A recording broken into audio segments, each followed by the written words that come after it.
My mom insulted my wedding dress loud enough for the whole front row to hear, and I felt my stomach drop because this wasn't new, it was just public. But this time, the mistake wasn't mine. The gown she called Walmart clearance was a $60,000 couture piece from the fashion house my husband's family owns. And while my parents were busy humiliating me, my husband's family was quietly erasing them from our future in real time. If you're interested in this gist, hit the like button, subscribe, and type interested in the comments. And I will give you a heart. The first time my mother taught me what mattered in our house, I was 8 years old and holding a plastic plate of deviled eggs at a church potluck, trying not to spill. I remember her nails digging into my shoulder as she leaned down and whispered, "Emily, don't embarrass us. Not don't drop the eggs. Not are you okay? Embarrass us." That word was the spine of my childhood. My parents didn't raise children, they raised a reputation. We lived just outside Richmond in a neighborhood that looked perfectly normal from the curb, trimmed lawns, decent cars, neighbors who waved, a one-story brick home that my dad insisted we call respectable middle class. But inside, everything was measured by how it would look to other people. My dad worried about what his boss would think if he missed a day of work. My mom worried about what the church ladies would think if our Easter outfits didn't match. If the curtains faded, she replaced them. If the carpet stained, she scrubbed it until her knuckles went raw. And if I did anything that suggested we weren't polished, she corrected me like I was a smudge on glass. I grew up learning the rules without ever being told them directly. Speak softly. Smile on command. Don't ask for things that cost money. Don't cry where anyone can see. Never complain, because complaining implies you're not grateful, and ungrateful girls become the kind of girls people talk about. Then Lily came along, and suddenly our family had something my parents could show off. I was 6 when my sister was born. She had soft curls and bright eyes and a face strangers commented on in grocery store lines. My mother loved those comments. She soaked them up like sunlight.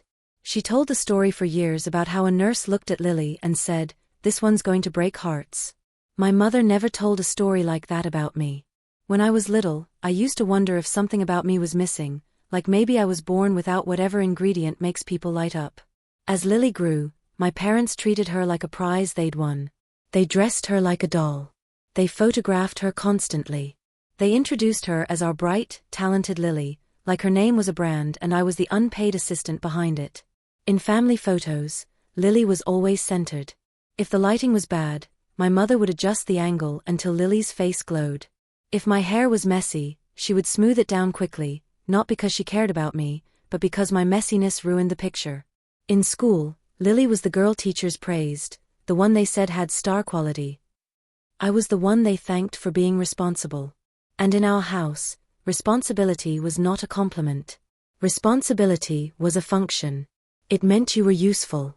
It meant you could be leaned on, and leaned on, and leaned on again. I watched my sister learn that the world would bend for her, while I learned the world would ask me to bend first. By high school, the favoritism had become an entire system. My parents decided Lily was destined to be a model.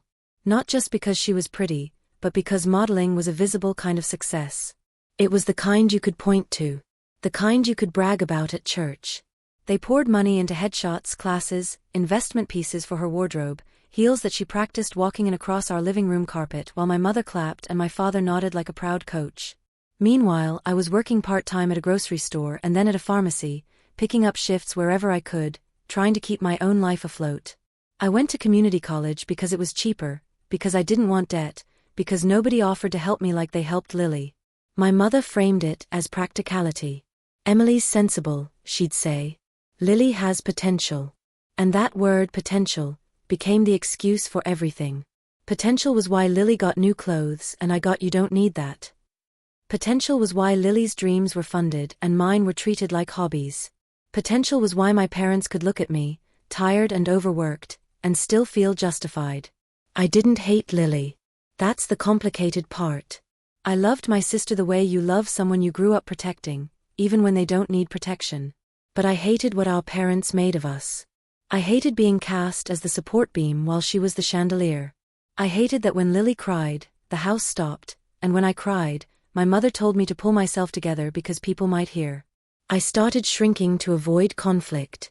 I started making myself easy to manage. I became the daughter who said okay, sure, no problem, I'll handle it. And the more I did, the more it became expected. By the time I was 22, I had learned a quiet, painful truth. In my family, love wasn't a feeling, it was a reward, and I was always just short of earning it. That's why Michael felt like oxygen when I met him. It wasn't some dramatic, movie-style moment. It was a Tuesday night at the pharmacy, close to closing, fluorescent lights buzzing overhead, me scanning cold medicine and ginger ale while a man in an old pickup truck apologized for buying half the flu aisle. He said his dad was sick, his mom was exhausted, and he sounded respectful. Warm. Like taking care of people was normal, not a performance. He smiled when he spoke. Not the kind of smile that tries to win you over, but the kind that comes from steady kindness. We talked for a few minutes. He came back a week later for more ginger ale and forgot his change on the counter, then left a note clipped to the receipt. If you're ever not working on a Saturday, there's a diner off Route 10 that does real pancakes. Michael. I almost threw it away. I swear I did. Because I'd been trained to believe good things weren't meant for me. But that same morning, my mother had sighed when I mentioned taking an extra class. She asked why? You're just going to end up working some little job anyway. We need to focus on Lily's future. And something in me, something small but stubborn, refused to accept that as the final version of my life. So I kept the note. That Saturday, I sat across from Michael in a cracked vinyl booth while a waitress named poured coffee and called everyone hon. The pancakes were warm and real and simple, and so was he. Michael asked about my family, and for the first time, I didn't give the polished version. I told him the truth. I told him how everything revolved around Lily. How my parents cared more about appearances than people. How I felt like a background character in my own house. He didn't flinch. He didn't dismiss me. He didn't tell me to be grateful. He just listened, like my words mattered. When I asked about his family, he said they had a business that had been around a long time. Clothing. Dresses, suits, that kind of thing. I laughed and joked that maybe one day Lily would model for them, and he gave me this look that I didn't understand then. Half amusement, half something guarded. He just said maybe quietly, like he was choosing his words carefully. At the time, I assumed it was a small company. I assumed clothing meant a store, maybe a factory, something ordinary. Michael didn't brag. He didn't flex. He drove an old truck and wore the same boots like he didn't care what anyone thought. That alone made my parents suspicious. The first time I brought him to dinner, my mother saw his truck and whispered, "Oh dear," like the vehicle was an insult. My father asked about his job, and when Michael said operations for the family business, my father nodded like he'd heard warehouse, and decided that was the ceiling of Michael's worth. Lily smirked and asked if he did inventory, like she was too above it to hide her contempt. Michael stayed polite. Calm. He didn't try to win them. And that, I later realized, is what they hated most. My family's entire system depended on people auditioning for approval. Michael refused to audition. That night, after we left, I apologized to him, embarrassed, and he squeezed my hand and said something I had never heard in my life. "You don't owe me an apology for someone else's behavior." I replayed that sentence for days. It did something to me. It made me realize how often I'd been trained to take responsibility for other people's cruelty. Over the next months, Michael asked me questions nobody had ever asked sincerely. What do you want? What makes you feel alive? What would you do if you didn't have to earn your place? And those questions were terrifying, because I didn't have answers. My life had been shaped around survival and keeping peace. But little by little, being with him made me less afraid of wanting things. Meanwhile, my parents' concern grew sharper. "Don't get too comfortable, Emily. Men like him don't stay. You could do better if you tried harder. I hope he isn't expecting you to support him." They said it like advice, but it was control. They didn't like that someone was pulling me out of the role they'd assigned. They didn't like that I smiled more. That I spoke more. That I stopped acting like my entire purpose was to make Lily's future easier. And the closer Michael and I got, the more I understood that my parents weren't afraid I'd be hurt. They were afraid I'd be free. Because if I left the system, who would hold it up? Who would be the helper? Who would stay quiet? Who would swallow the insults so the image stayed clean? By the time Michael proposed, I already knew the wedding would be a battlefield. Not because I wanted it to be, but because my parents couldn't stand any moment where I was the focus without trying to shrink it back down. And deep down, I was scared too. I was scared they would find a way to ruin it. I was scared I would let them.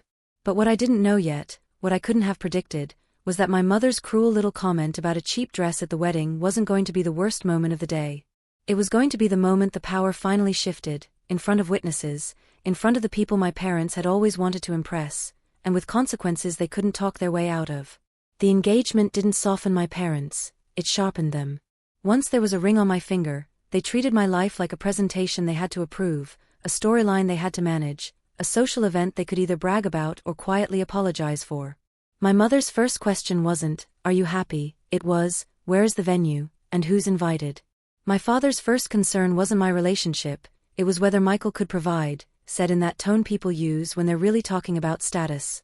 Lily's reaction was worse, because she didn't even pretend to be supportive. She smiled, but it was the kind of smile that carries a warning, and she kept making little jokes about how brave I was for choosing someone so simple. Michael never rose to it. He would squeeze my hand under the table when my mother started in, like he could feel the old reflex in me, the urge to shrink, to smooth things over, to apologize for existing. And every time he did, it reminded me that my job wasn't to manage their emotions anymore. My job was to build a marriage. But wedding planning has a way of dragging every family wound into the sunlight, and the first real test came over something that should have been joyful: the dress. People love the fantasy of dress shopping. They picture soft music, champagne, a mother crying happy tears, a sister clutching tissues, everyone cheering while the bride twirls in the mirror. That wasn't my reality. My mother said she couldn't come because Lily had a very important shoot, and my father claimed it wasn't his place anyway. So I went alone on a Tuesday morning, walking into a small bridal boutique tucked between a bakery and a hardware store in downtown Richmond.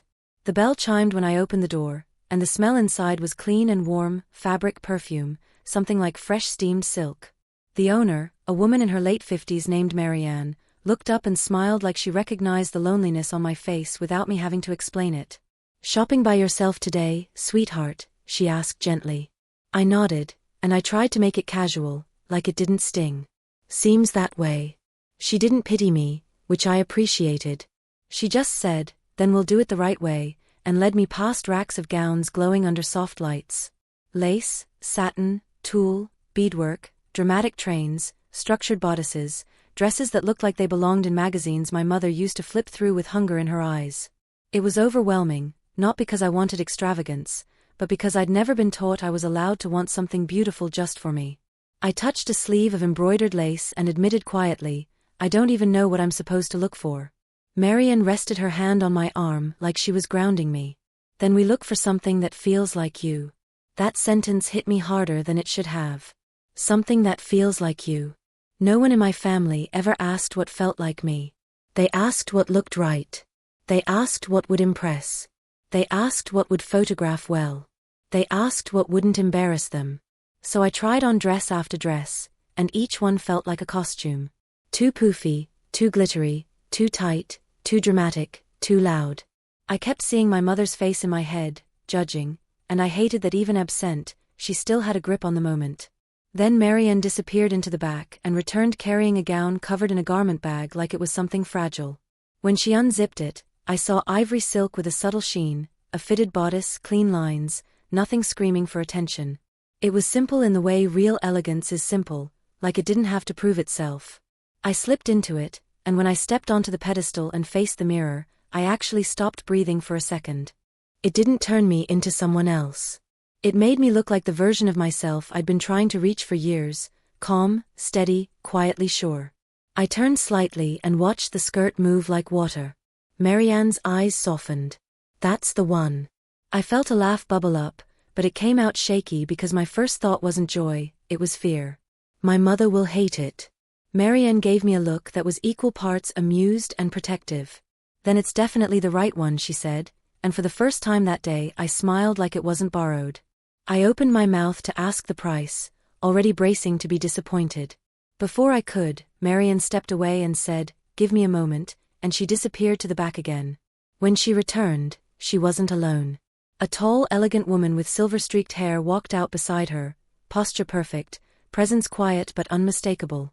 I recognized her immediately from the few family photos Michael had shown me. Rebecca, his aunt. My stomach flipped. Emily, she said warmly, like she'd known me longer than she had. We were hoping you'd come in today.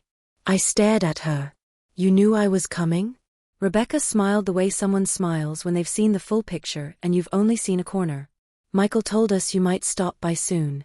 Marian handed her a small envelope, and Rebecca opened it, glanced at whatever was inside, then nodded once like a decision had been confirmed. She turned back to me. This dress is a gift from our family to you, she said. An official welcome. My chest tightened so fast I almost couldn't speak. I can't accept that. I can pay. Rebecca's voice stayed gentle but firm. You can accept it, and you will, because this is not charity. This is family. Our family celebrates love with craftsmanship, and we want you to walk into your marriage feeling treasured, not compromised. I swallowed hard and looked at the gown again, really looked. It was too perfect, too refined. Even without a designer tag in my face, I could tell it was expensive. Isn't this one of the couture pieces? I asked, my voice small despite myself. Rebecca's smile deepened. Yes. It's worth $60,000. For a second I thought I misheard her. 60,000? My mind tried to reject the number because it didn't fit the life I'd lived. Rebecca didn't brag. She didn't make it a spectacle. She just said matter of fact, as if it was normal for a bride to be gifted something extraordinary when she was finally seen. If we wanted flashy, she added softly, we'd have offered you one of the gowns your sister has been chasing on magazine covers. But this one has quiet confidence. It's you. And the way she said you made something in my throat ache. Not because of the money, but because for the first time someone with power was choosing me without requiring me to perform. I stood there in that gown, hands shaking, and felt tears threaten. Rebecca stepped closer and lowered her voice. Emily, you've spent your whole life stepping aside so other people could shine. Let someone honor you for once. Let someone give to you. I nodded, because my body knew before my pride did that I needed to accept it. The rest of the appointment felt surreal. Marian fussed with pins and measurements while Rebecca asked me questions about the wedding, not in the interrogating way my mother did, but with real interest. She didn't mention brands. She didn't drop names. She treated me like I belonged. When I left with the gown in a garment bag, I felt lighter than I had in months. Then reality hit a week later when I decided, against my better judgment, to show my parents the dress. I wanted a miracle, I think. I wanted the moment where they looked at me and softened, where they saw how happy I was and chose love over criticism. I invited them to my apartment and stepped out of my bedroom wearing the gown, the silk catching the light. My mother's face tightened instantly. That's it, she said, not even trying to hide disappointment. That's the dress you're wearing in front of everyone. My father crossed his arms like he was judging a product. It looks plain, Emily. Like you didn't even try. Lily giggled, because of course she did. Yeah, it looks like something off the clearance rack at a thrift store. I stood there, hands at my sides, feeling the old heat of shame rise in my chest, that familiar humiliation, the sense that no matter what I chose, it would be wrong because it was mine. But underneath that shame, something new was forming. A cold, clean clarity. Because I knew what they didn't. I knew the dress they mocked was crafted by the very fashion house they worshipped. I knew my mother's exclusive brand obsession was tied to the family I was joining. I knew Lily's dream label was stitched into the seams of my future. And I realized, standing there in my apartment while they laughed, that they weren't judging the dress. They were judging the role they'd assigned me, the role of the daughter who could never be impressive, never be the star, never be anything more than the helper. They needed me to be plain because it kept Lily exceptional. They needed me to be small because it kept them comfortable. So I didn't argue. I didn't defend myself. I didn't tell them the price. I just let them talk, because for once, I didn't need their approval to know I was making the right choice. And that silence, my silence, wasn't weakness anymore. It was control. Because the truth was going to come out anyway, and when it did, it would come out in the most public place possible, at my wedding, in front of people my parents cared about impressing, in front of a family they desperately wanted access to. They were so focused on humiliating me that they didn't notice the ground shifting under their feet. And the day of the wedding, as I stood in that bridal suite listening to the guests gathering outside, I kept thinking about one thing, not the vows, not the flowers, not even the dress. I kept thinking about the moment my mother would inevitably try to make me feel small again, because she couldn't help herself. The only question was whether it would happen quietly, like it always had, or loudly enough for everyone to finally see it. The morning of the wedding arrived wrapped in that strange stillness that only exists before something irreversible happens. I woke before my alarm, the pale light of dawn slipping through the hotel curtains, and for a moment I just lay there listening to my own breathing. This was it. The day my life officially split into before and after. I wasn't nervous about marrying Michael. That part felt solid, inevitable in the best way.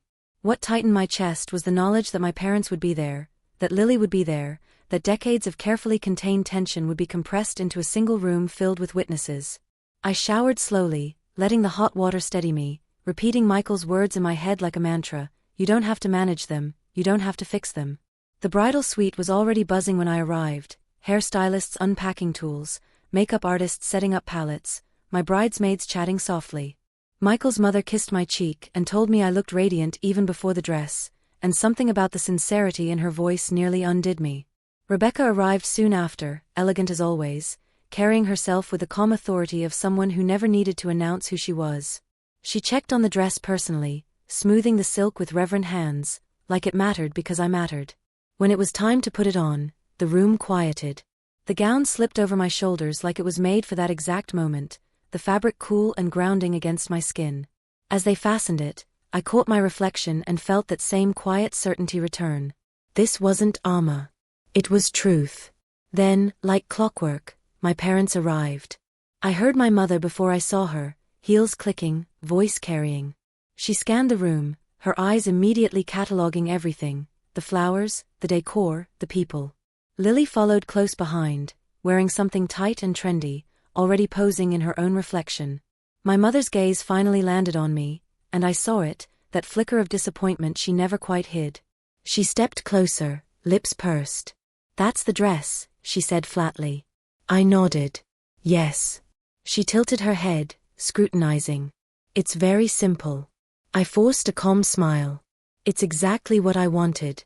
She sighed like I'd burdened her. "I just hope people don't think you didn't try."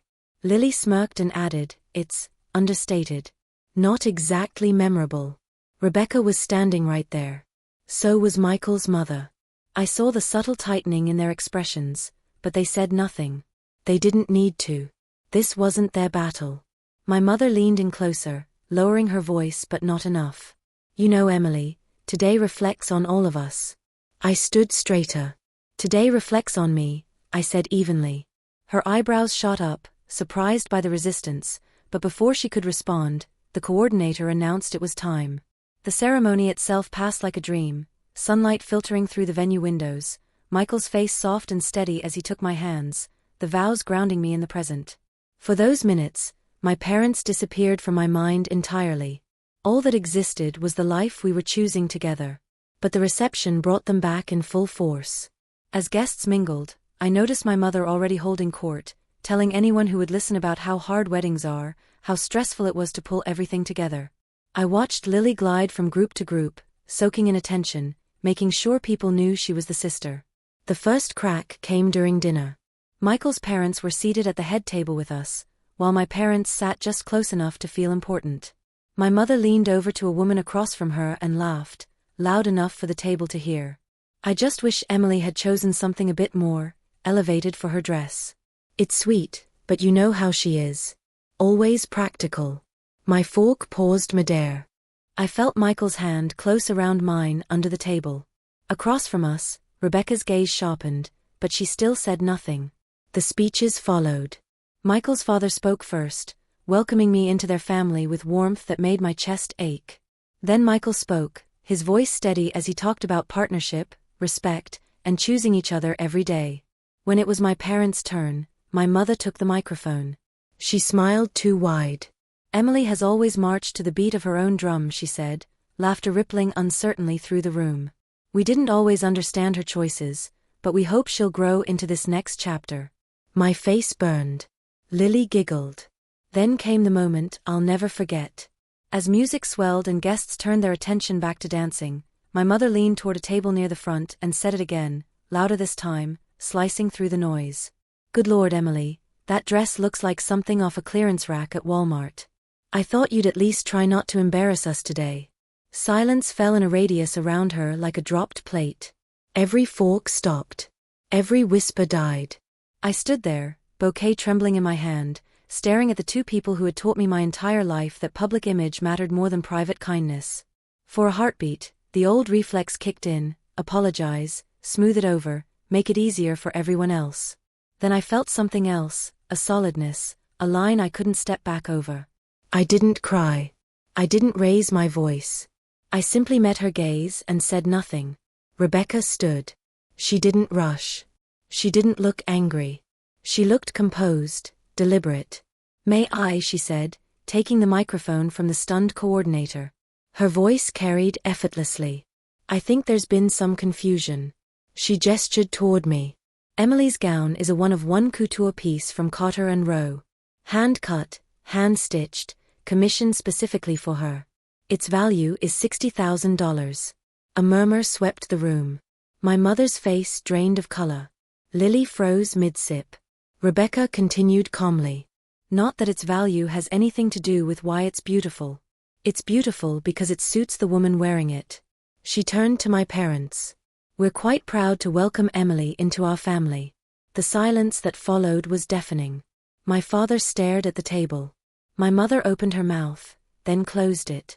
Lily's eyes darted around the room, realizing too late that every label she worshipped traced back to the people she'd just mocked. Guests began whispering, phones subtly lifted. Michael squeezed my hand. I exhaled. The rest of the night unfolded in a haze of congratulations and quiet recalibrations.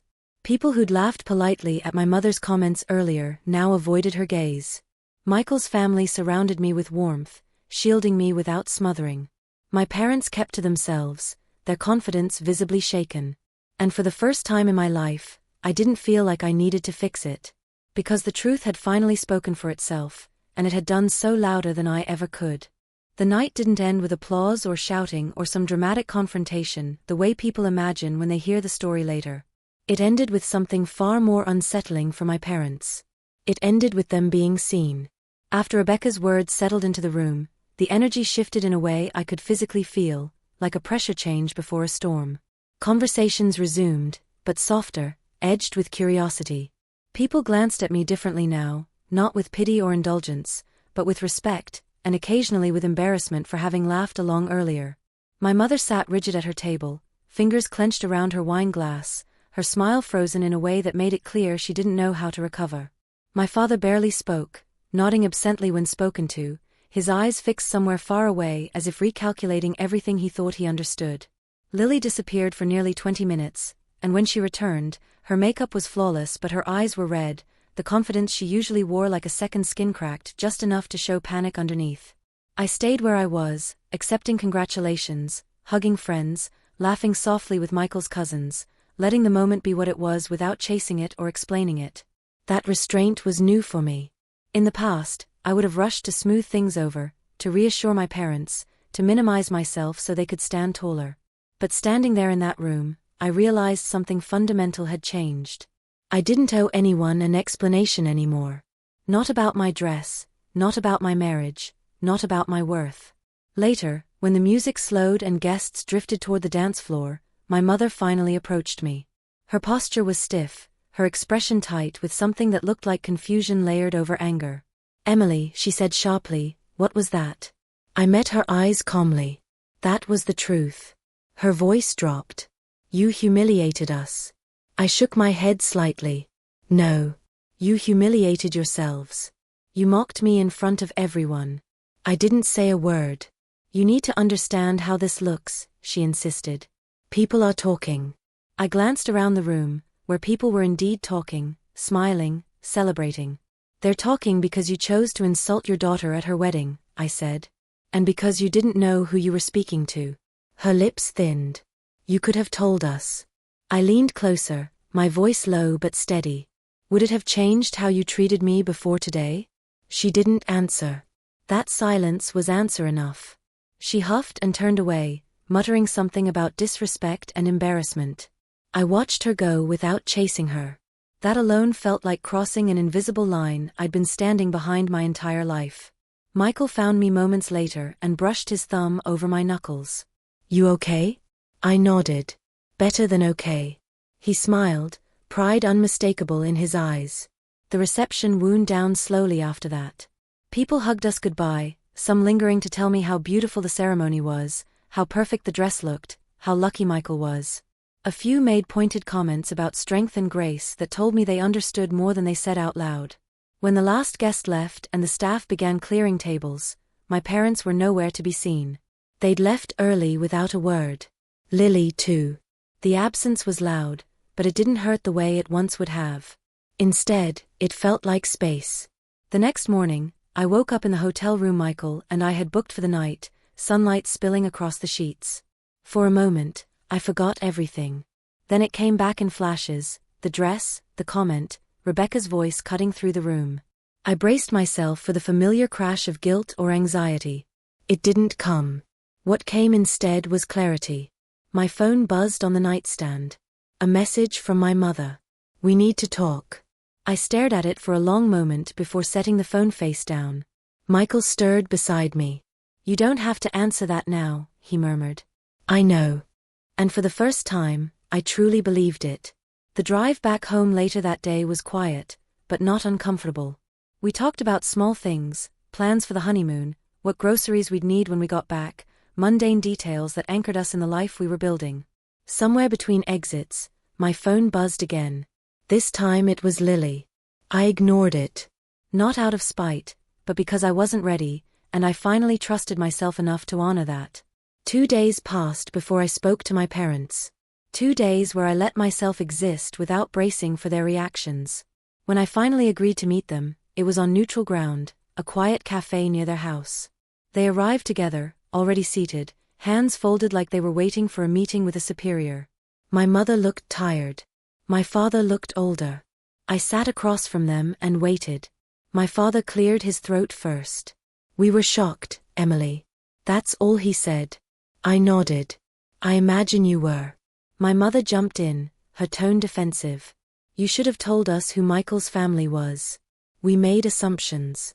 I tilted my head. "You've always made assumptions about me." She flinched. "This was different," she insisted. "This was big." "Exactly," I replied. "You didn't think I could be part of something big." Silence stretched between us. My father finally spoke again, more quietly this time. "We didn't realize," he gestured vaguely, "that your life was like this." I met his gaze. "You didn't realize because you never asked." "Not once." My mother's eyes filled with tears, but I didn't rush to comfort her. She took a shaky breath. "We were trying to protect you," she said weakly. "From what?" I asked. "From being disappointed." I let out a slow breath. "You disappointed me my entire life. And I survived that just fine." That landed harder than any raised voice could have. My father rubbed his hands together. "So what happens now?" That was the question I'd been thinking about since the wedding. I folded my hands on the table. "Now," I said, "things change. No more public jokes at my expense. No more comparisons. No more treating me like the backup plan. If you want to be part of my life, it's on those terms." My mother nodded quickly, too quickly. "Of course.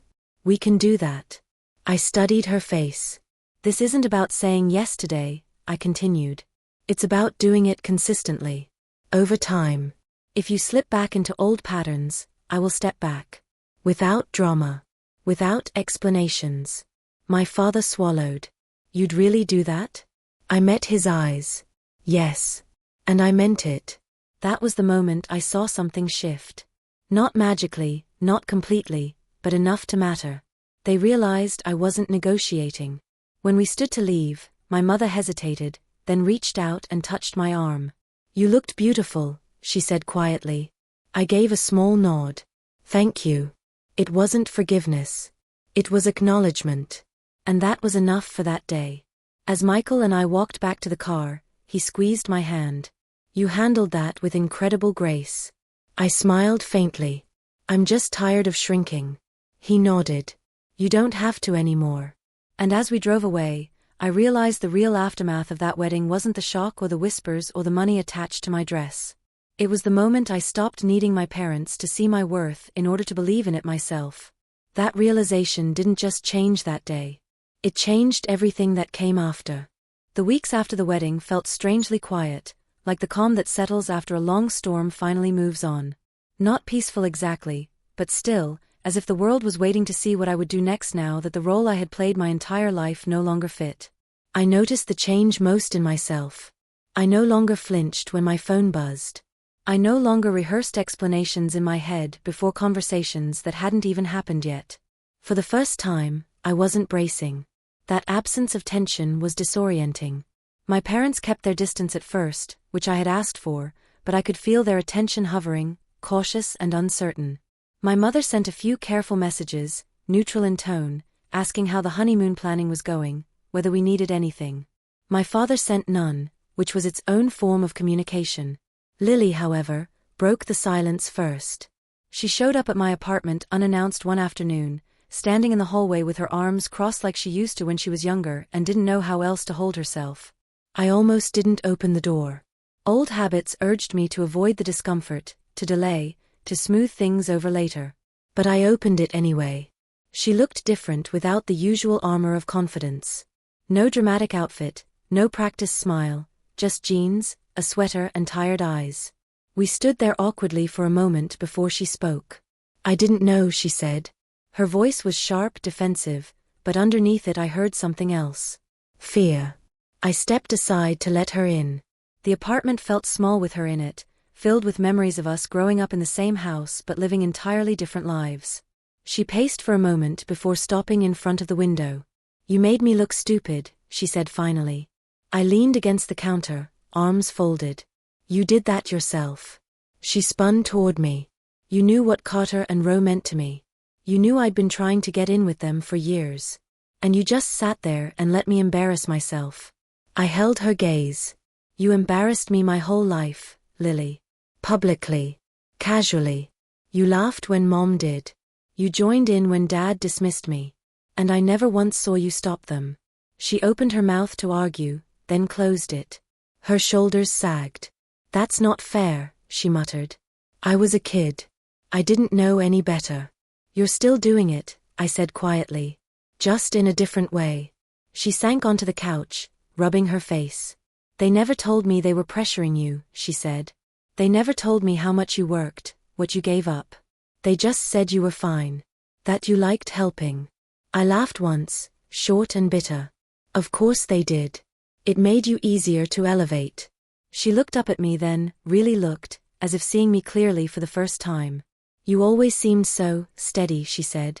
"Like nothing bothered you." I swallowed. That wasn't steadiness. That was survival. Silence settled between us, heavy but honest. Finally, she spoke again, softer now. "When they rejected me, it broke something. Not just because I didn't get what I wanted, but because I realized how fragile the whole thing was. All those years being told I was special, that I was destined for more. One decision, one meeting, and it vanished." She let out a shaky laugh. "And there you were, standing there like you'd never needed it at all." I shook my head. "I needed approval just as much as you did. I just learned early that I wasn't going to get it." She nodded slowly, absorbing that. "I don't know how to be anything else, Emily," she admitted. "If I'm not the golden one, who am I?" That question lingered in the air, raw and unguarded. I answered honestly. "That's not something I can tell you. It's something you have to figure out without them scripting it for you." She looked down at her hands. "I don't think they know how to stop." "Maybe not," I agreed. "But you can." She stood a few minutes later, hesitating by the door. "I'm sorry," she said quietly. "For the jokes. For laughing. For not seeing you." I believed her. Or at least, I believed she was trying. "Thank you," I said. "We're not fixed, but this is a start." After she left, I sat alone on the couch for a long time, letting the conversation settle. It didn't feel triumphant. It felt complicated. Growth always does. My parents asked to meet again a week later, this time at their house. I agreed, cautiously. Walking back into that familiar living room was surreal. The same furniture, the same framed photos, almost all of Lily at various stages of life. My mother had added one wedding photo of me to the mantel, small and slightly off to the side. It was a gesture, but a tentative one. We sat around the dining table where so many quiet resentments had been born. My father spoke first. "We've been talking to a counselor," he said stiffly. My mother nodded. "She thinks we built our family on expectations instead of connection." I raised an eyebrow. And we did, my father admitted. We measured success in ways that were easy to explain to others instead of meaningful to the people living it. He looked at me directly. "That hurt you?" My mother reached for my hand, then hesitated, unsure if she was allowed. I didn't pull away when she touched me. "We didn't mean to turn you into the responsible one at the expense of being seen," she said. "But intention doesn't erase impact," I replied. "I need you to understand that." They both nodded. "We know," my father said. "And we're trying to sit with that discomfort instead of deflecting it." That was new language for him. Therapy language. It mattered more than an apology alone. The conversation wasn't easy. There were moments where old patterns threatened to resurface, where my mother started to justify instead of listen, where my father grew defensive. But each time, I held my ground. Calmly. Clearly. Without backing down. And each time, they adjusted. Slightly. Imperfectly. But enough to keep going. When I left that night, I felt drained but steady. This was the work. Not grand gestures or dramatic confrontations, but slow, deliberate rewiring of decades-old dynamics. Michael met me at the door when I got home, pulling me into a hug. "How did it go?" "Hard," I admitted. "But real." He kissed the top of my head. "That's how you know it matters." Life with Michael continued to unfold in ways that felt almost radical in their normalcy. His family welcomed me without conditions or comparisons. They asked my opinion in meetings, encouraged me to pursue courses I'd always wanted to take, treated my ideas as valuable. I enrolled in a business certification program with their support, something I'd always dismissed as unrealistic. The more I stepped into that version of myself, the more distant my old role felt. It wasn't that my parents disappeared from my life.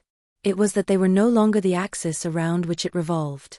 One afternoon, months later, my mother came with me to a small industry event Michael's company hosted. She walked quietly beside me, observing rather than performing. At one point, she leaned over and whispered, "I never realized how confident you are." I smiled faintly. "I never had room to be before." She nodded, something like regret passing over her face. Watching her truly see me, was both healing and bittersweet. It highlighted how much time had been lost. But it also confirmed that change, while slow, was possible. The real transformation, though, wasn't in them. It was in me. I no longer filtered my decisions through the lens of whether they would approve. I didn't downplay my successes or apologize for my boundaries. When my mother slipped into old habits, I named it without anger. When my father tried to offer advice rooted in appearances, I redirected the conversation. Each small moment reinforced the same truth. I was no longer asking for permission to exist as I was. And in that space, something unexpected happened. My parents began to adjust not just their behavior, but their identity. They stopped introducing Lily as their star and me as their helper. They spoke about us as individuals, imperfect and evolving. Lily started exploring interests that weren't tied to validation, photography, design, things she enjoyed without needing applause. Our relationship remained cautious but honest, built on new ground instead of old hierarchies. Looking back, the wedding dress was never really the center of the story. It was the catalyst, the moment that cracked open a carefully maintained illusion. The real shift happened afterward, in the quiet, uncomfortable work of redefining family on terms that didn't require me to disappear. That was the part no one saw. And that was the part that mattered most. By the time summer settled in, I realized something subtle but profound had changed in how I moved through the world. I no longer felt like I was bracing for impact every time my parents' names appeared on my phone. I didn't feel the old tightening in my chest when Lily walked into a room. That constant background noise of anxiety, the one I'd mistaken for normal my entire life, had finally gone quiet. And in that quiet, I started noticing how much energy I had been spending just to survive my own family. Michael noticed it before I did. One evening, As we sat on the porch of the farmhouse watching fireflies blink in the warm air, he said, "You're lighter." I laughed softly. "I feel lighter." It was the truth. Not because everything was resolved, but because I wasn't carrying what never belonged to me anymore. My parents were still learning. They stumbled, corrected themselves, stumbled again. But I was no longer shrinking to accommodate their discomfort. When my mother commented on my career choices with that familiar edge of skepticism, I didn't defend myself. I simply said, "I'm happy with this path," and let the silence do the work. When my father tried to frame a decision in terms of how it would look to others, I reminded him gently that my life wasn't a performance. These moments didn't turn into fights. They turned into pauses. And in those pauses, something shifted. They began to see that their old tools no longer worked on me. Lily's transformation was slower and more uneven. She struggled without the constant reinforcement of being the special one. There were days she lashed out, days she withdrew entirely. But there were also days when she surprised me. One afternoon, she called and asked if I wanted to grab coffee. Just us. No parents. No expectations. We sat in a quiet cafe downtown, sunlight spilling across the table. She fidgeted with her cup before finally speaking. "I don't know who I am without them pushing me," she admitted. I nodded. "That's terrifying," I said honestly. "But it's also an opportunity." She looked at me, eyes searching. "How did you do it?" I thought for a moment. I didn't choose who to become. I chose what I wouldn't accept anymore. Everything else followed. That seemed to settle something in her. We talked for hours, not as rivals or roles, but as two women raised in the same house who had been shaped very differently by it. For the first time, I felt like we were standing on equal ground. Meanwhile, my own life expanded in ways I hadn't anticipated. Michael's family encouraged me to sit in on meetings, to ask questions, to learn. They didn't rush me or overwhelm me. They treated my curiosity as a strength. I began to see how business decisions were made not just with profit in mind, but with people at the center. It contrasted sharply with how my parents had always framed success. Watching Michael's parents lead with integrity reshaped my understanding of what power could look like.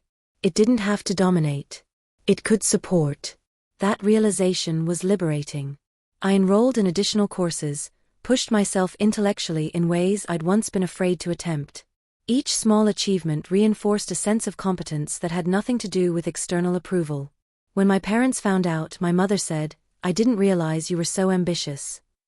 I smiled. I always was. I just wasn't encouraged. She didn't argue. That alone felt like progress. The real test came during a family gathering later that summer. A cousin's engagement party, the kind of event that used to leave me exhausted before it even began. As we arrived, I noticed my parents watching me carefully, as if gauging which version of me would show up. I didn't perform. I didn't over-explain. I simply existed. When an aunt made a comment comparing Lily and me, my mother surprised everyone by redirecting the conversation.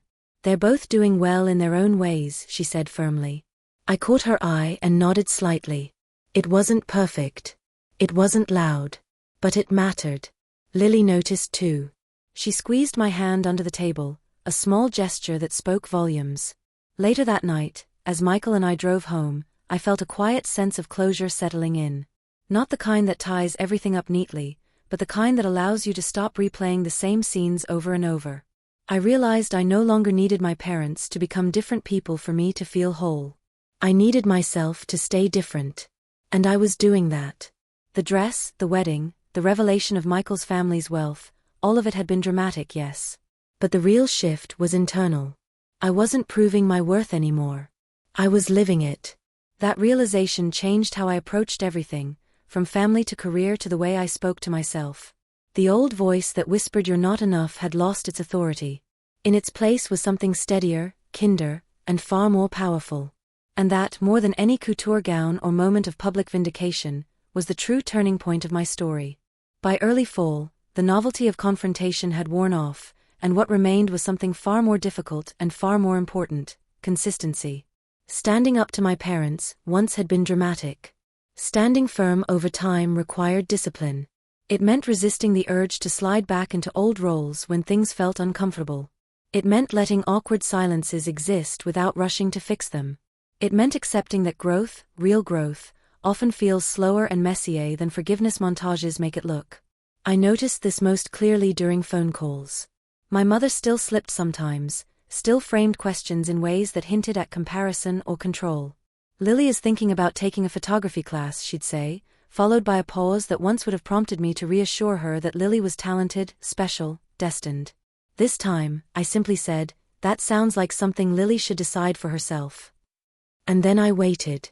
At first, the silence stretched long and uncomfortable. Eventually, my mother sighed and said, "You're right." Those two words were rare currency in my childhood. Hearing them now didn't erase the past, but it did confirm the present was different. My father's changes showed up more subtly. He stopped offering unsolicited advice about optics and appearances. When he did catch himself, he corrected course.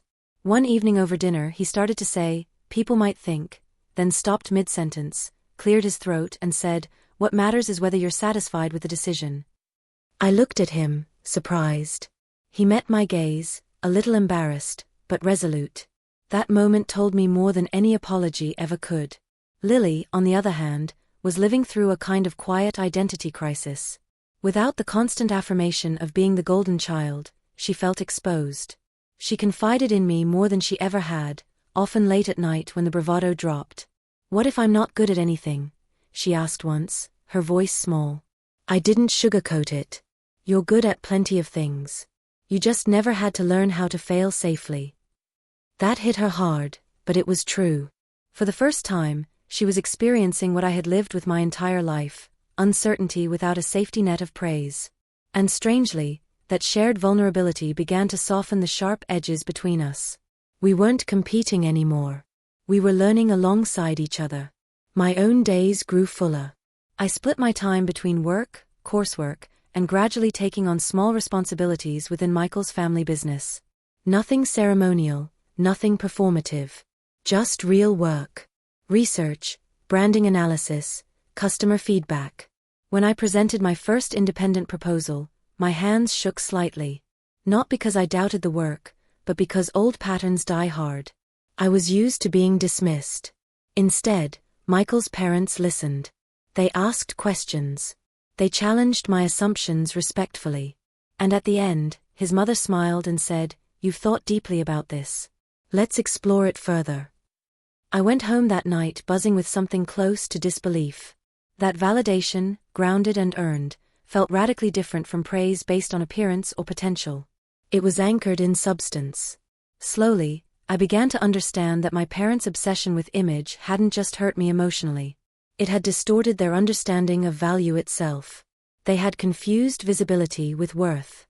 Michael's family, by contrast, understood that real value compounds quietly, like trust, like skill, like character. That contrast sharpened my clarity. I stopped explaining myself to people who weren't invested in understanding me. I stopped anticipating criticism before it arrived. I noticed how much energy that freed up. At a family gathering around Thanksgiving, an uncle made a joking remark about me marrying well. In the past, I would have deflected or laughed awkwardly. This time, I said evenly, "I married someone who treats me with respect and whose family does the same. That's not luck. That's choice." The table went quiet for a moment, then conversation moved on. Later, my mother pulled me aside and said, "You handled that well." I nodded. "I'm done minimizing myself to keep things comfortable." She didn't argue. That was becoming a pattern. Michael and I also began having deeper conversations about boundaries and the future. He was patient, never pushing me to reconcile faster than I was ready to. One evening, as we cooked dinner together, he said, "You know, you don't owe anyone access to you just because they're family." I looked at him and realized how radical that idea still was to me. "I'm learning that," I said. "It's harder than it sounds." He smiled. "Most worthwhile things are." The holidays tested everything. Old habits flare under familiar decorations and routines. My parents invited us to Christmas dinner. I hesitated before agreeing, not because I was afraid, but because I was evaluating. Did I want to go, or did I feel obligated? That distinction mattered now. I chose to go on my terms. We arrived with a clear plan and a clear exit time. No overnight stays. No enduring discomfort for the sake of tradition. The evening was quieter than past years, less performative. There were moments of awkwardness, moments of genuine warmth. When my mother complimented my career progress without comparing it to Lily, I noticed. When my father asked Michael about his work without the old dismissive tone, I noticed that too. Lily and I exchanged glances across the room, a silent acknowledgement that something had shifted. After dinner, as Michael and I drove home through softly falling snow, I felt a strange mix of sadness and peace. Sadness for the years that could never be reclaimed. Peace for the ones that no longer had to follow the same script. The revenge narrative people love would frame this as a triumphant ending. Parents humbled. Sister corrected. Protagonist vindicated. But real life is quieter. The satisfaction didn't come from watching anyone fall. It came from watching myself stand differently. From realizing I no longer needed the reveal of a $60,000 dress to feel worthy. That moment had been catalytic, yes. But it wasn't the source of my power. The source was what came after. The refusal to return to invisibility. The commitment to self-respect even when it made others uncomfortable. As the year drew to a close, I reflected on how much had changed without fanfare. I wasn't performing resilience anymore. I was practicing it. And that practice had reshaped my relationships, my confidence, my sense of agency. The family story I grew up with had cast me as the supporting character. I had accepted that role for far too long. Now, without drama or announcement, I had rewritten it. Not into a story of dominance or revenge, but into one of presence. Of boundaries. Of earned peace. And that, I realized, was the kind of ending that doesn't fade when the spotlight moves on. By winter, something subtle but undeniable had taken root in my life. Not excitement. Not revenge. Stability. And for someone who had grown up emotionally bracing for impact, that stability felt almost foreign. I noticed it in small moments first. The way I no longer rehearsed conversations in my head before family calls. The way my shoulders stayed relaxed when my phone buzzed instead of tightening in anticipation. The way silence no longer felt like rejection but like space. Space to think. Space to choose. Space to exist without performing.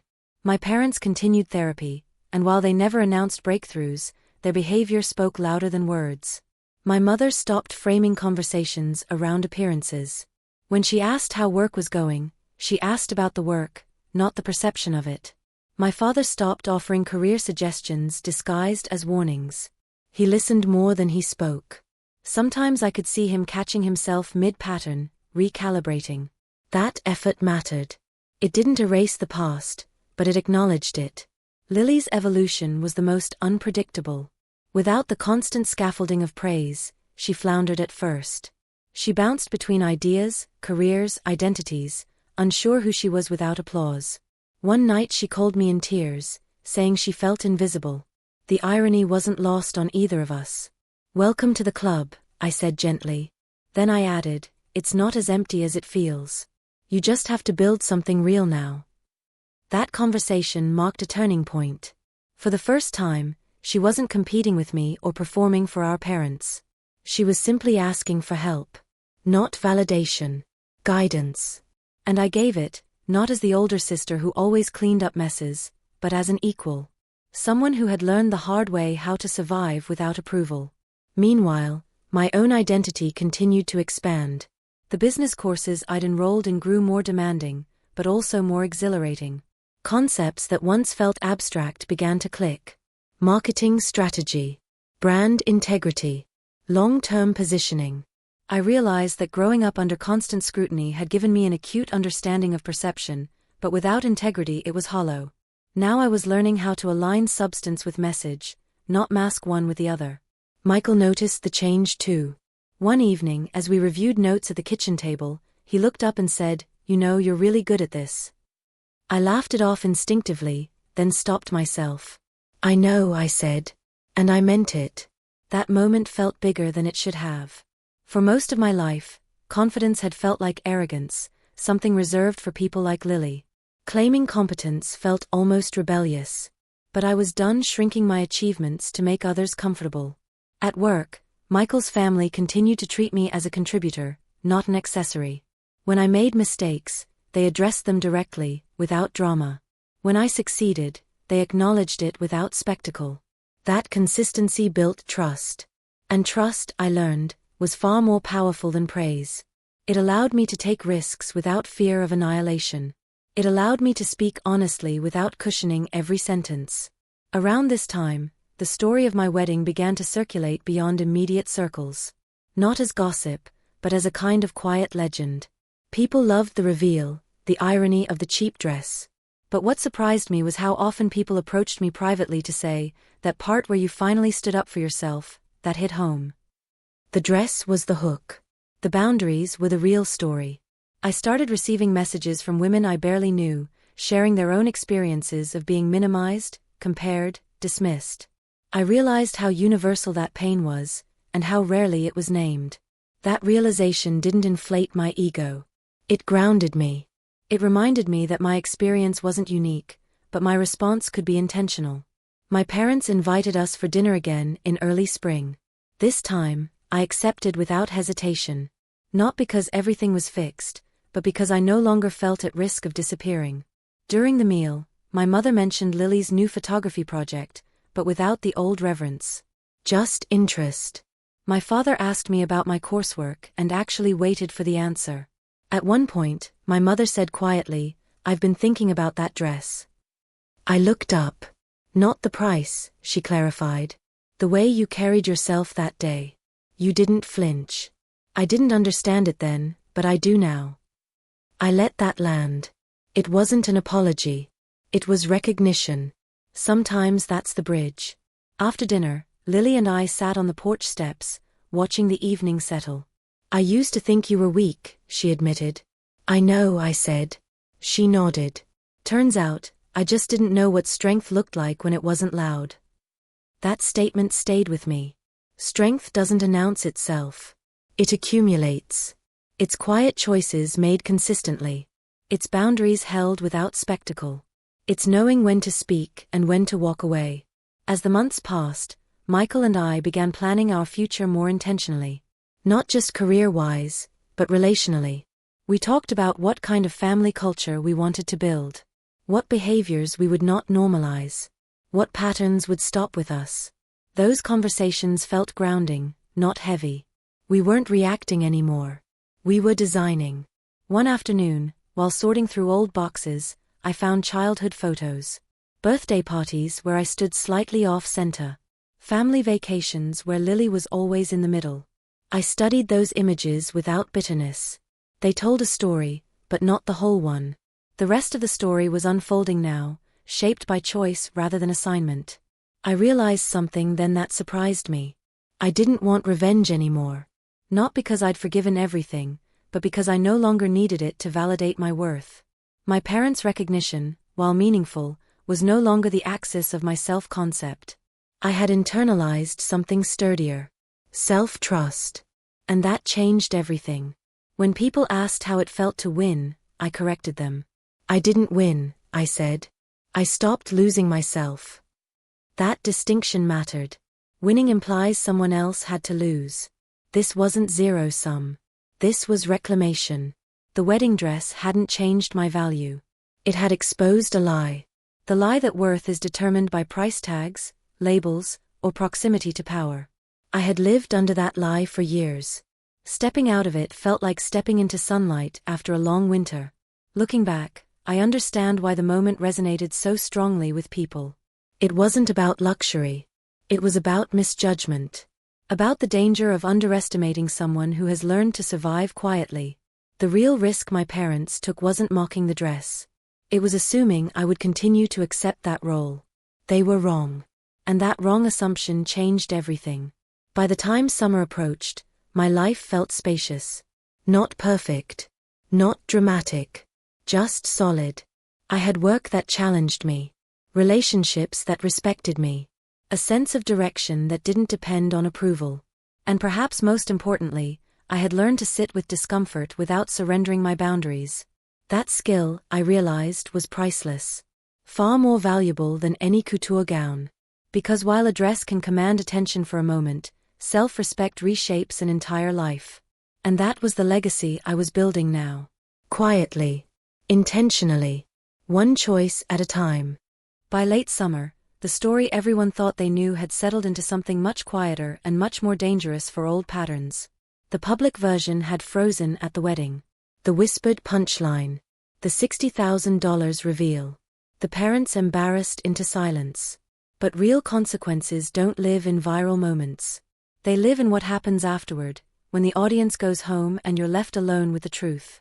For me, that truth was simple and unsettling. I no longer needed my parents' approval to breathe. And once that dependency was gone, everything else rearranged itself. I noticed it the first time my mother tried to slip back into an old tone. We were on the phone, discussing logistics for an upcoming holiday. She said, "Well, you know how these things look," and paused, waiting for me to fill in the anxiety like I used to. I didn't. I let the silence stretch.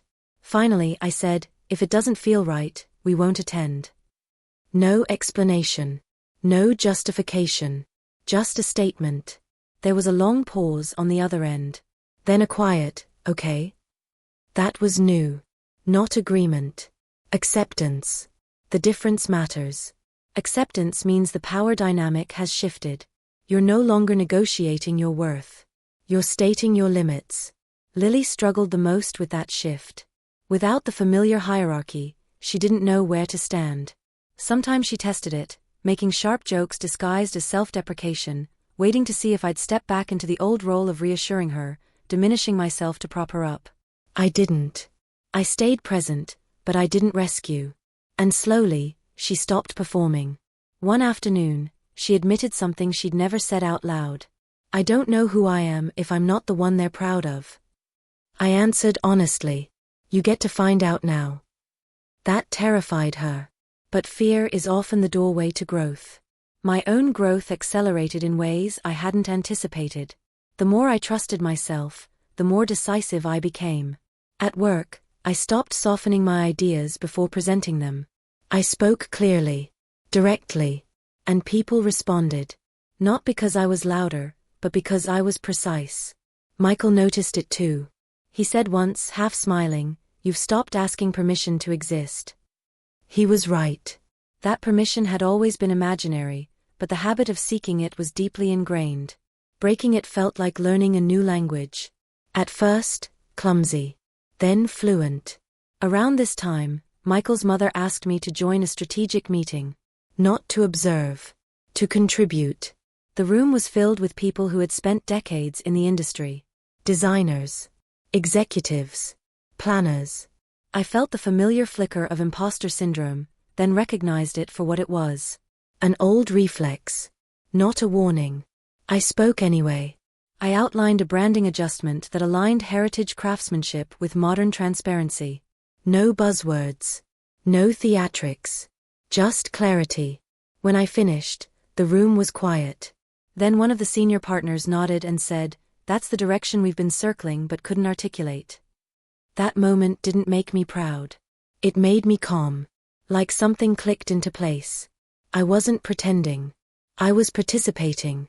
That distinction changed how I saw myself. Not as someone who had escaped a small life, but as someone who had always been capable of a larger one, once the noise quieted. My parents noticed the shift too, though they didn't always understand it. My father asked once, almost awkwardly, "You seem different." Happier. I considered the word. Not happier, I said. Steadier. He nodded slowly, like he was filing it away. Steady people are harder to control. They don't react on cue. They don't scramble to please. That unsettled him, but it also seemed to earn a new kind of respect. The holidays approached again, bringing with them old landmines. Seating arrangements. Traditions. Expectations. This time, Michael and I decided what mattered before responding to any invitations. We didn't ask. We informed. We would attend for a limited time. We would leave if conversations crossed certain lines. No drama. Just boundaries. And something surprising happened. My parents complied.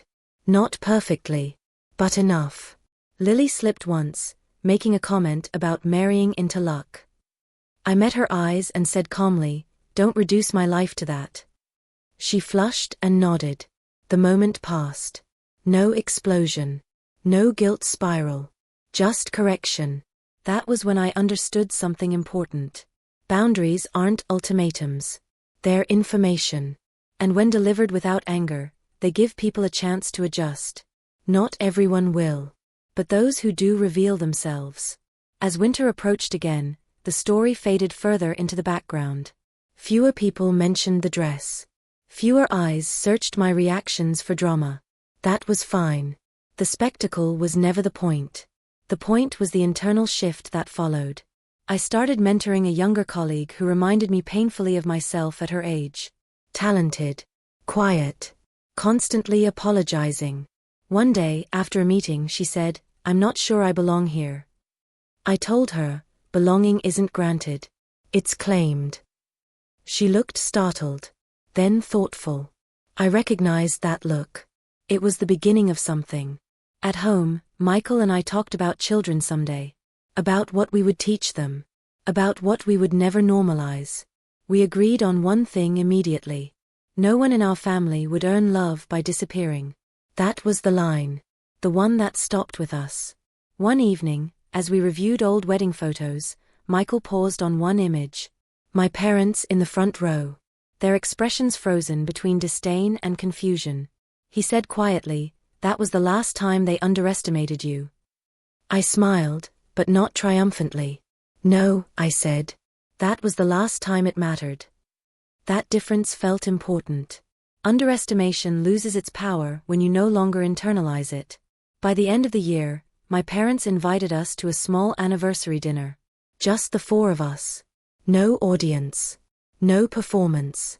During dessert, my mother said something I never expected to hear. "I used to think parenting was about shaping outcomes. I see now it's about supporting identities." Her voice wavered. "I'm sorry we learned that late." I didn't rush to absolve her. I said, "I'm glad you're learning it at all." That was enough. Forgiveness doesn't require forgetting. It requires discernment. The kind that protects future you. As we drove home that night, I thought about how much had changed in a year. Not externally, but internally. I had gone from bracing for judgment to standing comfortably in my own life. From performing worth to inhabiting it. The dress had been a catalyst, not a crown. The real transformation happened afterward, in silence, in consistency, in choice. People love stories with sharp endings. Revelations. Gasps. But real power is quieter. It's the slow erosion of old dynamics. The refusal to step back into roles that no longer fit. The courage to disappoint people who benefited from your compliance. That's where lives actually change. Looking back now, I don't feel anger when I think of that wedding moment. I feel clarity. It showed me exactly who I had been taught to be and who I no longer needed to remain. And that knowledge has carried me forward more reliably than applause ever could. The dress still hangs in our closet, carefully preserved. Not as a trophy. As a reminder. Not of wealth. Of awakening. Because sometimes, the moment people try to shame you publicly becomes the moment you finally stop shaming yourself privately. And once that happens, there is no going back. By the time autumn turned fully into winter, the story had stopped feeling like something that happened to me and started feeling like something I carried with intention. Not as baggage, but as calibration. When you grow up constantly adjusting yourself to fit other people's expectations, you don't realize how much energy it takes until you stop doing it. The absence of that effort leaves space. Space to think clearly. Space to choose deliberately. Space to build something that isn't reactive. That winter was the first season of my life that felt truly mine. Michael and I settled into routines that weren't about proving anything to anyone. Sunday mornings were quiet. Coffee. Newspapers. Long walks where we talked about ideas instead of obligations. There was a groundedness to our life that contrasted sharply with the chaos I grew up around. No emotional ambushes. No passive-aggressive commentary disguised as concern. Just honesty, even when it was uncomfortable. Especially then. I realized how unfamiliar that was to me when I caught myself waiting for the other shoe to drop. Waiting for criticism. waiting for the moment someone would decide I was too much or not enough. It didn't come. And slowly, my nervous system stopped bracing for it. That internal unlearning was harder than any confrontation I'd had with my parents. Confrontations end. Conditioning lingers. One afternoon, my mother called unexpectedly. Not to ask for something. Not to comment on appearances. She asked how my day was. I answered without editing. I told her about a meeting that went well and one that didn't. About feeling stretched but capable. She listened. Actually listened. At the end she said, "I never knew you thought this way." I replied, "You never asked." There was no defensiveness in her silence. Just reckoning. That's what growth sounds like when it's real. It's quiet. Lily's changes were less linear. Some days she was reflective, even insightful. Other days she slipped back into old competitiveness, comparing timelines, achievements, attention. When that happened, I didn't engage. I didn't correct her either. I simply disengaged from the comparison itself. Comparison thrives on participation. Without it, it starves. Eventually, she noticed. She asked once, almost accusingly, "Why don't you get upset anymore?" I said, "Because I'm not competing with you." That stopped her cold. The idea that we were never meant to be rivals unsettled her more than any argument ever had. For the first time, she had to confront the role she'd been cast into and the cost of playing it. Meanwhile, my work life expanded in ways that felt aligned instead of overwhelming. Michael's family didn't rush me into visibility.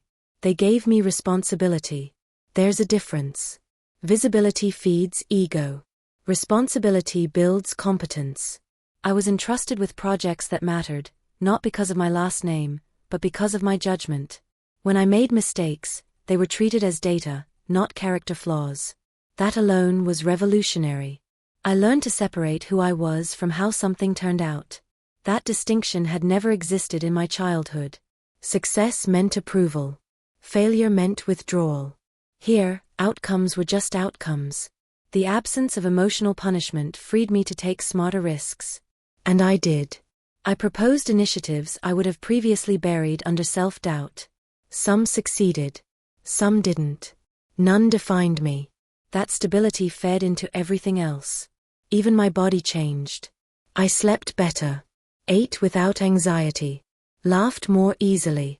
I hadn't realized how much tension I carried until it released. One night, as Michael and I prepared dinner together, he said, "You know what I notice?" I raised an eyebrow. "You don't apologize for existing anymore." He wasn't wrong. I used to apologize reflexively. For speaking. For needing. For taking up time. That habit had faded. Not because I forced it, but because I no longer felt like my presence required justification. That was the real inheritance I gained. Not money. Not status. Permission to be solid. The holidays passed without incident. No backhanded compliments. No strategic seating. No whispered commentary. My parents were careful, perhaps overly so, but sincere. After dessert, my father pulled Michael aside to talk. When they returned, my father said to me, he told me something that stuck. I waited. He said strength doesn't announce itself. It holds. That acknowledgement meant more than praise ever had. Because it showed learning, not performance. As the year turned, invitations arrived. Galas. Events. Situations my parents once would have obsessed over. We attended some. Declined others. Always intentionally. Always together. I noticed something curious. The more selective we were, the more respected we became. Scarcity signals value. Not in a manipulative way, but in a grounded one. We weren't chasing relevance. We were building a life. One afternoon, I ran into someone from my past. An old acquaintance who had witnessed my family dynamic firsthand. She said, "I heard about the wedding. That must have felt validating." I considered her words carefully. "It felt clarifying," I said. "Validation fades. Clarity stays." She nodded slowly, like she was filing it away for later. I recognized that look again. The beginning of an internal shift. It seemed to be contagious. Perhaps because when you live without apology, it gives others permission to question their own self-erasure. That responsibility didn't feel heavy. It felt natural. As spring approached, Michael and I talked about the future more concretely. Where we wanted to live. How we wanted to work. What kind of community we wanted to build. My parents were part of those conversations now, but not central. That distinction was important. They were invited participants, not architects. They didn't always get it right, but they were trying. And I had learned to differentiate effort from outcome. One day, my mother sent me a photo. A candid shot of me laughing at the wedding. She wrote, "I didn't see this then. I see it now." I stared at the image for a long moment. Not because it healed everything, but because it acknowledged reality. And acknowledgement is the first step toward repair. I didn't respond immediately. I didn't need to. The urgency to manage her feelings had dissipated. I replied later with a simple, "Thank you." That was enough. That spring, Lily asked to join me for coffee. Just the two of us. No agenda. No competition. She looked different. Less polished. More present. She said, "I'm scared I don't know who I am without all that pressure." I said, "That fear means you're finally being honest." She exhaled, like she'd been holding her breath for years. We didn't solve anything that day. We didn't need to. We just sat. That was new too. As summer approached again, the anniversary of the wedding loomed. I wondered if it would stir something. It didn't. The memory felt distant, almost clinical. Like a case study rather than a wound. I realized then that the true marker of healing isn't the absence of memory. It's the absence of charge. The moment had lost its power over me. And in that space, something else grew. Gratitude. Not for the pain, but for the outcome. I would never recommend humiliation as a growth strategy. But I acknowledged that it had exposed truths I might have otherwise avoided indefinitely. It forced clarity. And clarity changed everything. On the anniversary night, Michael and I cooked dinner at home. No guests. No spectacle. Just us. At one point, he raised his glass and said, "To choosing ourselves." I smiled. And to never shrinking again. We clinked glasses. Outside, the evening settled quietly around us. No audience. No judgment. Just presence. That was the life I had built. Not by proving my worth to those who doubted it, but by refusing to let their doubt define me. And that choice continues to echo forward, shaping every decision, every boundary, every relationship. The dress may have been the spark, but the fire was internal. And it's still burning steady. The longer I lived in the life I had chosen, the more clearly I could see how fragile the old one had been, how much of it was held together by performance and fear rather than trust or understanding. Distance has a way of sharpening vision. When you're no longer inside a system, you can finally see its rules, its incentives, and the quiet ways it rewards certain behaviors while punishing others. My family's system had rewarded compliance, beauty, and status. It had punished honesty, steadiness, and anyone who refused to compete. I had spent years believing that meant something was wrong with me. Now I understood it meant something was wrong with the structure itself. That realization didn't make me bitter. It made me precise. I became intentional about how much access people had to me, not out of spite, but out of respect for my own capacity. Emotional availability is a finite resource. I stopped giving it away to people who treated it as entitlement. That included extended relatives who suddenly wanted to reconnect once they learned more about Michael's family, acquaintances who framed curiosity as friendliness, and even old friends who subtly resented my peace because it reflected their own unrest. I didn't cut them off dramatically. I simply stopped over-explaining, stopped accommodating, stopped shrinking conversations to make others comfortable. If someone couldn't meet me where I was, that was information, not a failure. My parents continued to adjust, sometimes clumsily. There were moments where old habits surfaced, usually under stress. My mother would catch herself commenting on appearances and then stop mid-sentence. My father would offer advice that wasn't asked for and then apologize. Those moments mattered. They showed awareness. Awareness precedes change. I didn't reward regression with reassurance, and I didn't punish effort with coldness. I acknowledged progress and maintained boundaries. That balance was new for all of us. It required patience, not indulgence. One evening, my father asked if he could walk with me after dinner. We stepped outside, the air cool and quiet. He said, "I used to think being a good parent meant preparing your child to be admired." He paused. "Now I think it means preparing them to be steady." I didn't respond immediately. I let the statement settle. Then I said, "That shift matters." He nodded. That was it. No dramatic reconciliation. Just truth, exchanged without defensiveness. Lily's transformation was slower, but more profound. Without the constant reinforcement of being exceptional by default, she struggled. Identity built on comparison collapses when comparison disappears. She floundered for a while. Tried new things impulsively. Quit quickly. Felt lost.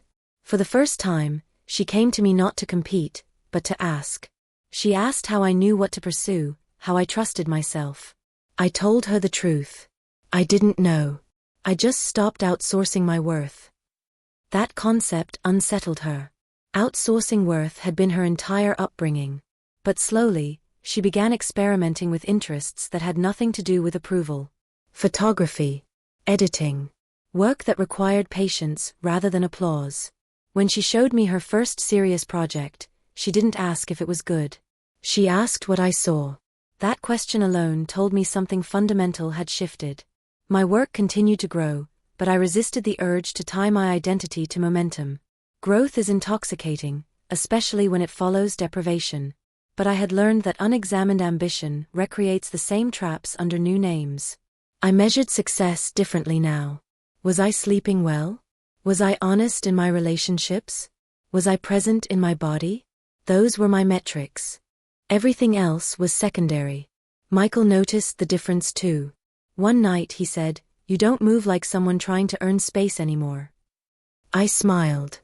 Because I know it's already mine. That certainty changed how others interacted with me. People sense when you are no longer negotiating your existence. They adjust accordingly. Some respected it. Some resented it. Both reactions confirmed I was no longer operating from fear. Invitations came and went. Praise came and went. Criticism too. None of it stuck the way it used to. My nervous system had recalibrated. That, more than anything, felt like freedom. As the second year of our marriage approached, my parents asked if we would consider a small anniversary gathering. Nothing elaborate. Just family. I considered the request carefully. Not because I was afraid, but because I was intentional. I said yes, with conditions. No speeches. No toasts. No commentary on appearance or achievement. Just time together. They agreed without hesitation. The evening was quiet. Uneventful in the best way. At one point, my mother looked around the table and said softly, "This feels different." I replied, "Because it is."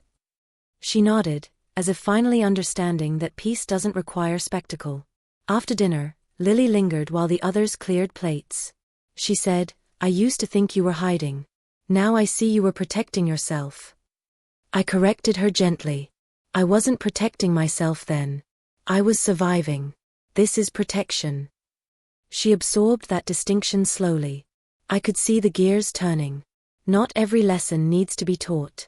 Some need to be lived. As the night ended, my father hugged me longer than usual. Not tightly. Just solidly. "I'm glad you didn't disappear from us," he said. I answered honestly. I almost did. Boundaries saved us. He didn't argue. That was progress. Later, alone with Michael, I reflected on how far we had come. Not just from the wedding, but from the versions of ourselves that existed before clarity. Trauma doesn't just wound. It teaches. The danger is letting it teach the wrong lessons. I had learned that love must be conditional on respect, that silence is not peace, and that humility without self-regard becomes erasure. I had also learned that people can change, but only when the cost of staying the same outweighs the comfort of denial. My parents changed because the old dynamic no longer served them. Lily changed because comparison stopped working. I changed because I stopped waiting to be chosen.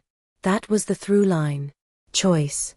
One afternoon, a young woman approached me after an event. She said she recognized parts of her family in my story, even though she hadn't lived it exactly. She asked how I found the courage to draw lines without burning everything down.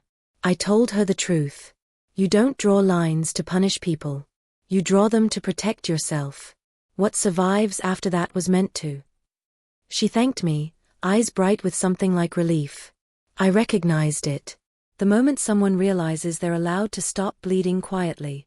That recognition is contagious. It doesn't require a platform. Just honesty. As time passed, the wedding story became something people referenced, not something I revisited emotionally. It served as an anchor point, a reminder of where I stopped tolerating disrespect.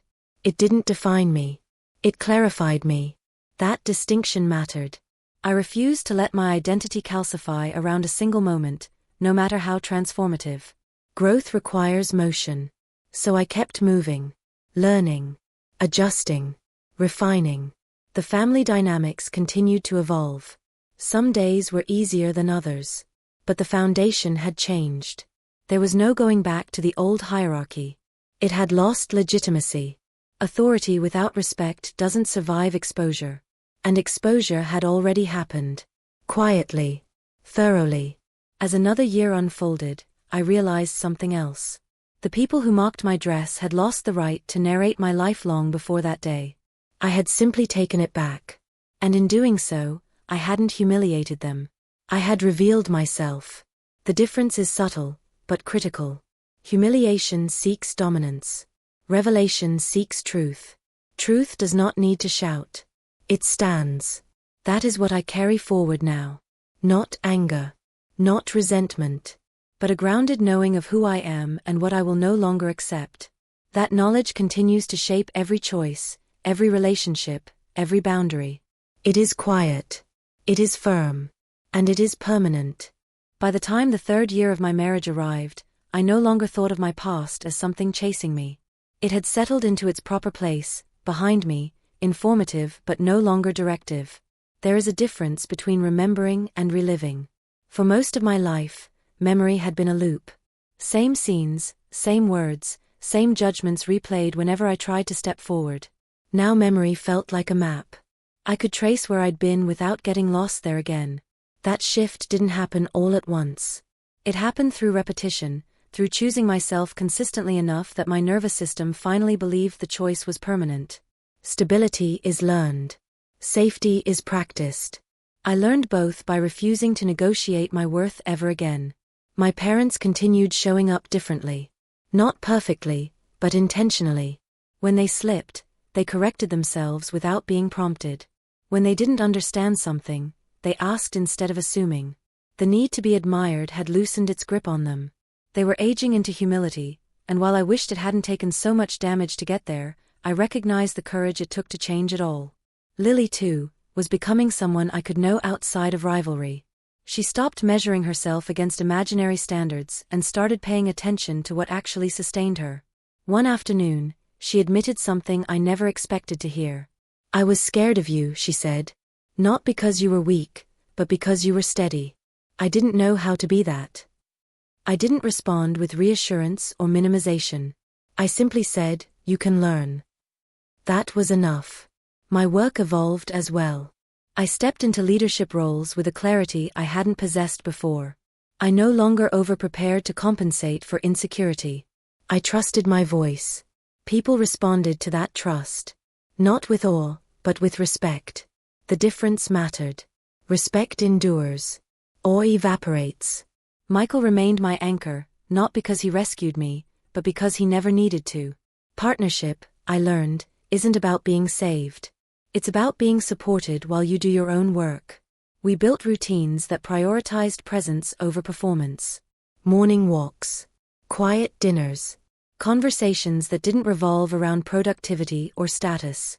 We guarded those rituals fiercely. They were our real wealth. Occasionally, the wedding story resurfaced, usually through someone else. A distant relative. A mutual acquaintance. A stranger who recognized pieces of themselves in it.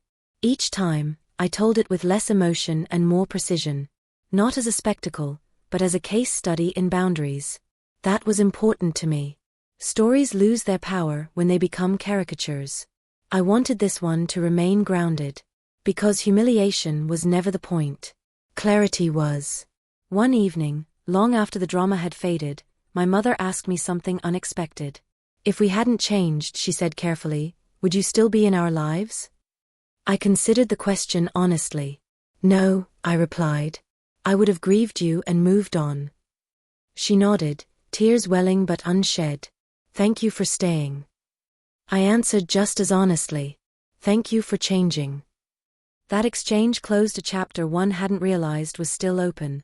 Forgiveness, I learned, isn't a feeling. It's a decision informed by evidence. They had provided evidence. So I chose to stay. But the terms were clear. I would never again tolerate being diminished for someone else's comfort. As time passed, I noticed something else. The fear that once governed my choices was gone. Not replaced by bravado, but by discernment. I didn't rush toward validation. I didn't avoid conflict reflexively. I assessed. I chose. That internal shift changed everything. When challenges arose, I met them directly. When people tested boundaries, I enforced them calmly. There was no drama. Drama feeds on reaction. I had none left to give. The final realization came quietly, on an ordinary afternoon. I was folding laundry, sunlight filtering through the window, when it occurred to me that I felt complete. Not euphoric. Not triumphant. Just settled. That steadiness was unfamiliar enough to make me pause. Then I smiled. This was what safety felt like. Not the absence of pain, but the absence of fear about pain. Knowing I could handle whatever came without losing myself. That knowledge was the real inheritance I'd gained. Not money. Not status. Not a name. Agency. I thought back to the moment at the wedding, standing in that dress, hearing my mother's voice cut through the room. The shame had been real. But it hadn't been deserved. That distinction mattered. Shame thrives on confusion. Clarity starves it. I had clarity now. About who I was. About what I deserved. About what I would no longer accept. And that clarity extended beyond family. It shaped friendships, work, even the way I spoke to myself. The inner critic that once echoed my parents' voices had gone quiet. Not because I silenced it aggressively, but because it no longer matched reality. Reality contradicted it daily. So it faded. People often ask what the revenge was in my story. I understand the question.